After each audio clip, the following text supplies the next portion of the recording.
CPM জিতেন চৌধুরী ওই আগরতলায় press conference করেন, কারণ নিচে আসতে পারেন না, নিচে এখন আসতে পারেন না, কারণ কি করে আসবেন? তাদের কর্মী সমর্থন সবাই এই 25টা বছর যেভাবে জিতেন চৌধুরীর কোম্পানিরা সিপিএম জিতেন চৌধুরী ওই আগরতলায় প্রেস কনফারেন্স করেন, কারণ নিচে আসতে পারেন না, নিচে এখন আসতে পারেন না, কারণ কি করে আসবেন? তাদের কর্মী সমর্থন সবাই এই 25টা বছর যেভাবে জিতেন চৌধুরীর কোম্পানিরা মানুষকে যেভাবে লুণ্ঠন করেছে, এখন আর আসতে পারে না। করম ছড়া আসতে পারে? করম ছড়া আসতে পারে? তারা মানুষের জন্য কাজ করেনি, গরিবের জন্য কাজ করেনি। ওনারা আগরতলায় বসে ওনারা প্রেস কনফারেন্স করেন আর কি বলে যে পাহাড়ে খাদ্য নেই, রাস্তাঘাট নেই।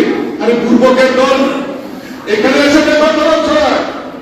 আমি নিমন্ত্রণ করছি জিতেন বাবুকে, করম ছড়া এসে আপনি দেখে যান 5 কেজি করে চাল দেশের প্রধানমন্ত্রী নরেন্দ্র মোদীজি গরিবদের ঘরে পৌঁছে দেওয়ার কাজ আমাদের দেশের প্রধানমন্ত্রী করেছে। আর আগরতলা মঠবাড়ি আলাপ করে যে এখানে মানুষের কাছে খাদ্য নেই। আজকে পিডিএস সিস্টেমে থেকে বিভিন্ন সামগ্রী আজকে আমাদের দেশের প্রধানমন্ত্রী এবং আমাদের রাজ্যের মুখ্যমন্ত্রী পৌঁছে দেওয়ার কাজ গরিবরা যাতে ক্রয় করতে পারে তার ব্যবস্থা করেছে। বন্যা আপনারা সিপিএম এর সময় চিনি পাইতেন, পাইতেন না আপনারা? সিপিএম এর সময় চিনি আটা দিত, সরষের তেল দিত, কি করতো? কেন্দ্র দেয় না, কেন্দ্র দেয় না। সিপিএম এর একটা অভ্যাস ছিল, তারা স্লোগান দিত, ধরুন কোনো কমরেডের করে ছেলের বদলে মেয়ে হয়ে গেল, এইবার ছেলে হলো না করে কমরেডের করে ছেলে হলো না করে এবার ইটাবাই আসবে আন্দোলন।